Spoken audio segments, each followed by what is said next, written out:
Bonjour et bienvenue sur Conseil de sportifs et de sportives. Ce podcast, c'est un podcast utile. Il a pour vocation à vous accompagner dans la pratique, vous aider à reprendre le sport ou tout simplement répondre à des questions que vous vous posez. Pour aborder ces sujets, j'ai à mes côtés des experts, des pratiquants, des passionnés. Alors moi, je suis Sandrine, je bosse chez Decathlon. Avant de démarrer notre nouveau sujet et de vous présenter mon nouvel invité, je voulais vous dire deux choses. La première, c'est vous remercier pour les belles audiences que vous nous apportez. Et la deuxième, c'est de vous demander de m'envoyer vos petits retours, les choses qui vous plaisent, des choses qui vous plaisent moins, les sujets que vous avez envie qu'on aborde ensemble en podcast sur cette adresse podcast.decathlon@gmail.com. Tout ça en minuscules et je le mettrai dans le descriptif du podcast. Je répète, podcast.decathlon@gmail.com. Alors aujourd'hui, je suis contente, je retrouve César. La semaine dernière, il nous a fait voyager à vélo, il nous a fait rêver. Aujourd'hui, on est là pour parler de quoi j'ai besoin pour que ce voyage à vélo se passe bien, avec des surprises, on est d'accord, mais qui se passe bien. César s'est présenté la semaine dernière, mais je veux bien qu'il fasse un petit focus sur son blog, parce que oui, il a un blog de voyage à vélo qui s'appelle Colibrid, c'est bien ça ? Exactement. Est-ce que tu peux... déjà, bonjour César. Bonjour Sandrine. Quand même. Et puis, est-ce que tu peux me parler de ce blog qui s'appelle Colibrid ? C'est quoi d'ailleurs ce nom ? Alors Colibrid, c'est la contraction de colibri et hybride. On est assez bercé par le mouvement des colibris et la petite légende des colibris avec les copains fondateurs de ce petit collectif de voyageurs à vélo.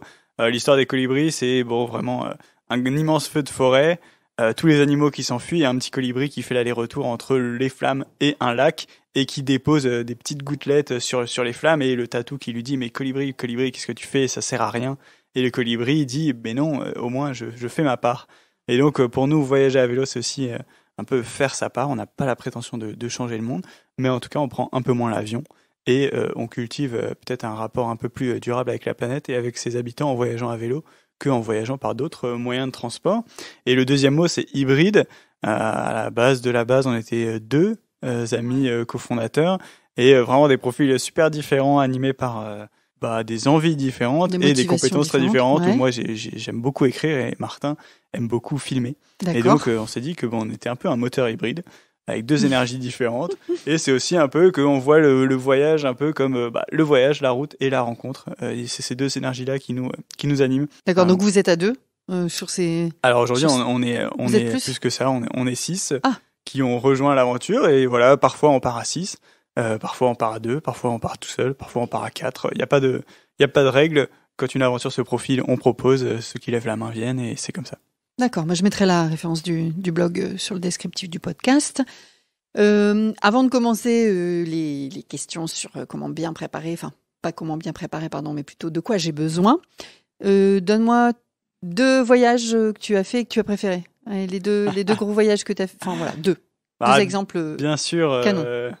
Notre traversée France-Kazakhstan, canon, en glissant vers l'Italie, en descendant les Alpes, en traversant les Balkans. Pour nous, ça a été un moment hyper fort et presque fondateur d'un amour pour cette région un peu à la croisée des mondes qui est juste à côté de chez nous et qu'on connaît pas si bien. D'accord. Et puis après, Turquie, canon au cœur de l'hiver, la culture, les gens, la bouffe, incroyable.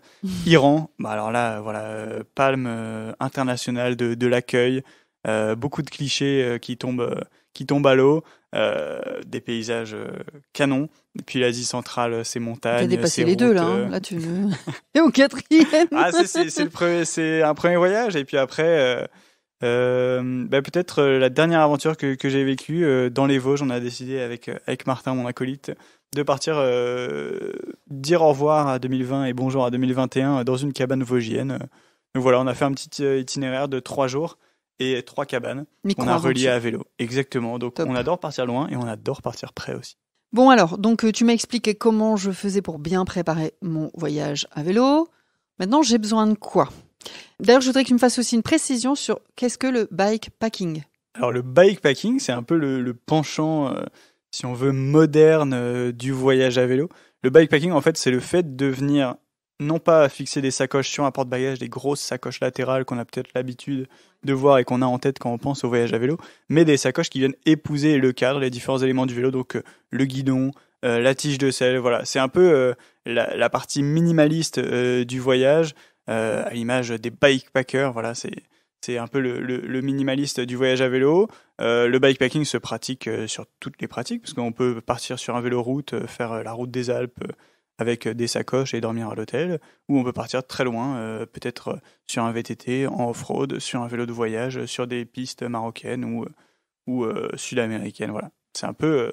voilà. On prend des sacoches, on les met sur le vélo directement et ça donne le bikepacking. Alors, donc j'ai besoin d'un vélo, on est bien d'accord. Est-ce que il faut que j'investisse sur un vélo quand même, un vrai vélo voyage, comme on pourrait l'entendre, ou est-ce que je peux détourner un vélo qui vaut la peine quand même, hein, mais en le customisant, en l'équipant, je sais pas, qu'est-ce que je fais, Alors, à ton avis? pour un premier voyage et une aventure locale, la meilleure des choses, c'est peut-être de partir avec son vélo, en l'adaptant bien sûr et en veillant à ce qu'il soit fiable, mais on peut faire une première aventure peut-être un peu plus courte avec le vélo qu'on a dans le garage. Par contre, si on veut voilà, continuer, si on aime le voyage à vélo, si on veut partir plus loin, si on veut partir plus souvent, c'est effectivement une très très bonne idée d'aller se spécialiser, d'aller acheter un vélo qui est vraiment conçu pour le voyage et qui sera fait pour durer, pour porter du poids et pour vous emmener au bout de votre région ou au bout du monde. D'accord. Parce que du coup, c'est quoi finalement les particularités de ce vélo voyage par rapport à un vélo traditionnel? C'est le cadre. Attendez, je vais en sortir une bonne là, le cintre. Hein, parce que t'as vu, je suis calée. Hein, le cintre, c'est le guidon en fait. Exactement. Voilà. Mais... Alors, un vélo de voyage en général, c'est un vélo avant toute chose robuste. C'est un vélo qui doit pouvoir parcourir des milliers de kilomètres sans problème. Donc, en général, c'est un vélo qui est rigide, donc sans suspension, parce que voilà, c'est plus fiable. C'est un vélo qui a une grande capacité de chargement, donc ça dépend des fois. Parfois un porte-bagages arrière, parfois un porte-bagages avant et arrière. C'est un vélo qui a des composants aussi à l'image de son cadre qui sont fiables. En tout cas, il y a différents types de vélos de voyage, mais le critère numéro 1, c'est vraiment la robustesse. Il faut qu'on puisse traverser le monde et les âges sur son vélo. Donc, tu as parlé de sacoche, puisqu'on a dit bikepacking.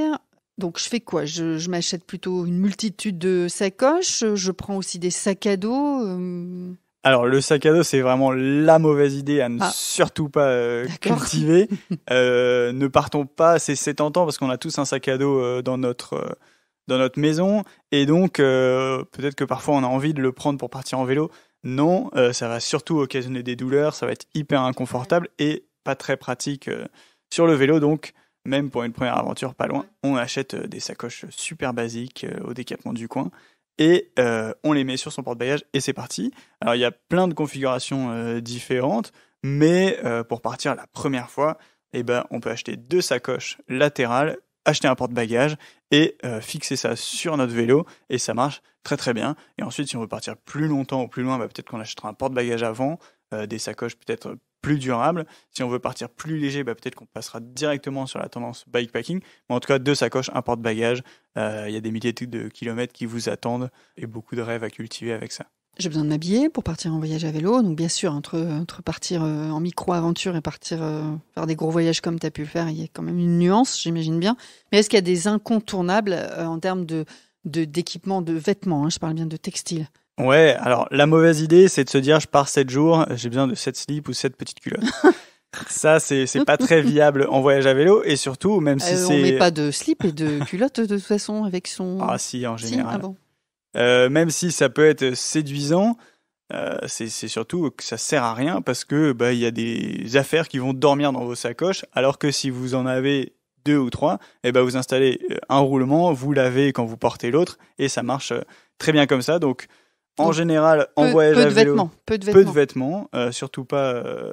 Voilà, ça prend de la place et ça sert plutôt à rien. En voyage à vélo, en général, on se rapproche plutôt du textile de randonnée qui permet d'être quand même dans quelque chose de moins segmentant, qui un peu plus passe-partout, qui permet En fait, en voyage à vélo, on fait pas que du vélo, donc on n'a pas forcément besoin du Tu veux dire cuissard, que je dois du pas lycra, forcément acheter comme la combi de triathlète là, ou enfin en tout cas le cuissard, etc.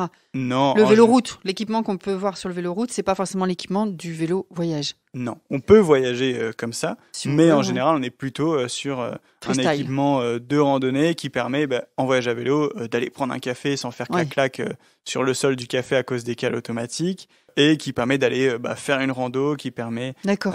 voilà, Je vois. beaucoup d'autres choses. Donc la tenue de rando, ça marche bien. Parfois des chaussures automatiques si vous voulez, des chaussures de vélo spécifiques. Et puis Voilà. pas trop, plutôt nettoyer régulièrement et pas partir avec une tenue par jour.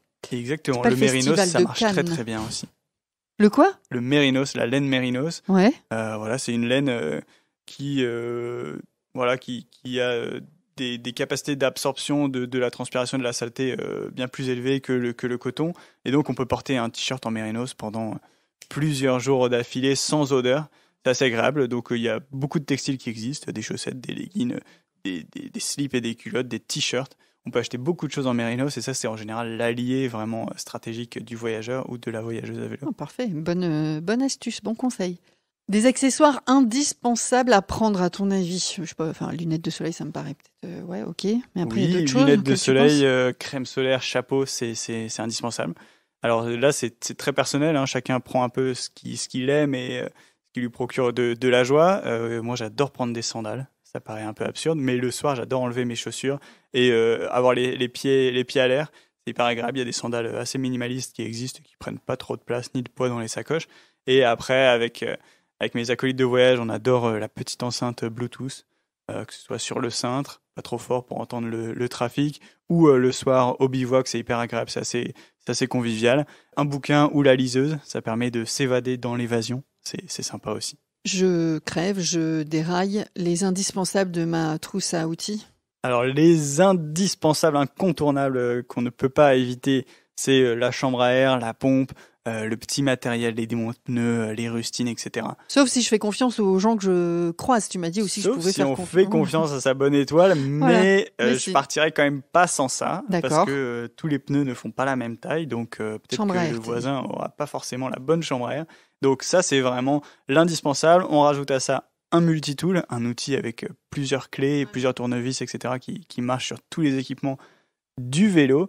Et Ouais. après, selon son niveau de mécanique, on peut ajouter le nécessaire pour réparer les freins, les pièces détachées, un petit rayon, de la graisse, ça c'est sûr qu'il en faut pour la chaîne, un petit chiffon, les éléments pour la chaîne, des maillons rapides, une pince pour les démonter. Voilà, un dérive-chaîne. Il y a beaucoup d'outils qu'on peut prendre, mais en tout cas, le minimum, c'est un chiffon, du lubrifiant pour la chaîne, et puis le nécessaire pour réparer une crevaison et un multitool. D'accord. On a dit ok, on voyage. C'est pas pour ça que je me néglige, hein, même si on a parlé de culottes et de slip à laver. On prend une trousse de toilette du coup. Là, il y a quoi à la limite, un pain de savon, c'est bien, non? C'est très personnel la trousse de toilette, bien sûr, mais du savon, une serviette microfibre, Ah oui, ça prend du pas beaucoup de dentifrice. place. Ça. Ouais, ça c'est Ouais. très pratique, ça sèche hyper vite aussi. C'est pas forcément le plus agréable sur le corps, mais ça sèche très vite et ça a un faible encombrement, donc c'est Ouais. canon. Dentifrice, brosse à dents, une pince à tique. En Europe, c'est Une hyper, pince à tique. Ah bah c'est bien, tu vois, hyper je prends. important. Ah ouais. C'est important aussi de le soir quand. Mais essayer la de pince checker à un tique, peu. c'est la pince à épiler? Non, surtout pas. Ah bon? Alors pas du tout, il faut ne pas retirer les tiques avec une Comme ça. pince à épiler parce qu'on risque de laisser la tête à Ah, l'intérieur du l'intérieur. corps et donc c'est ça qui peut procurer Ça des t'est maladies. déjà arrivé? Jamais arrivé parce que j'ai toujours avec moi une pince à tique. Et alors, c'est quoi cette pince à tique? Tu la trouves où? En C'est une pharmacie? pince, ouais, ça se trouve en pharmacie, c'est très répandu. C'est une pince un peu à sabot et il faut regarder un petit tuto sur YouTube pour savoir comment enlever une tique pour pas se louper parce qu'effectivement il faut surtout pas laisser la tête à l'intérieur et les tiques aujourd'hui sont présentes un peu partout en Europe.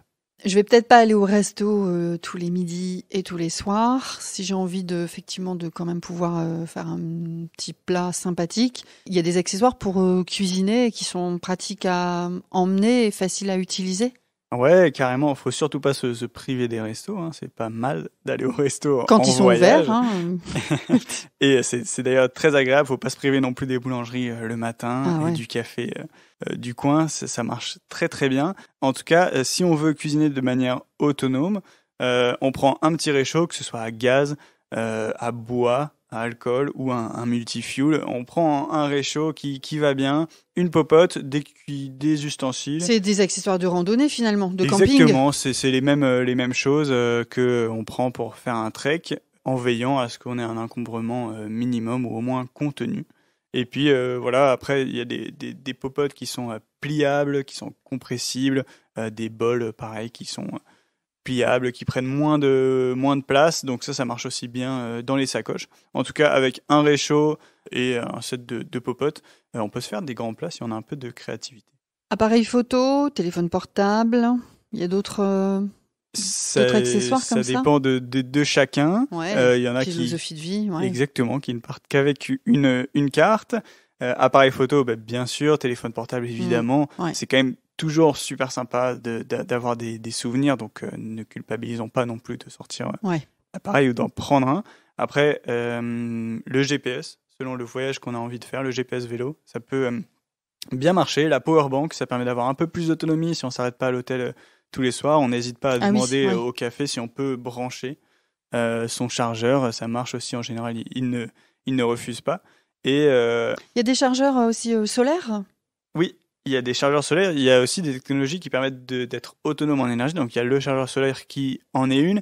Et il y a surtout en vélo qui marche très bien le moyeu dynamo. Donc le moyeu, c'est la pièce centrale au milieu de la roue.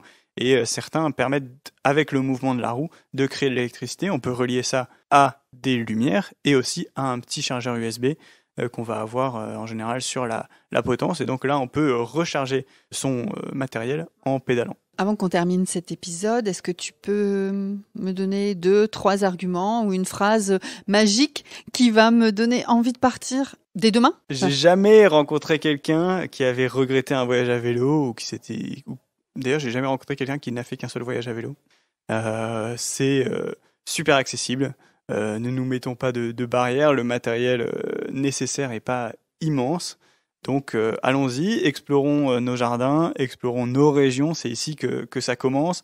On peut aller bivouaquer le jeudi soir et revenir le vendredi matin au bureau. C'est aussi ça l'aventure. On peut partir 3 semaines en France. On n'est pas obligé de partir au bout du monde pour vivre l'aventure. Donc allons-y. Clairement, c'est pour tout le monde. C'est assez accessible.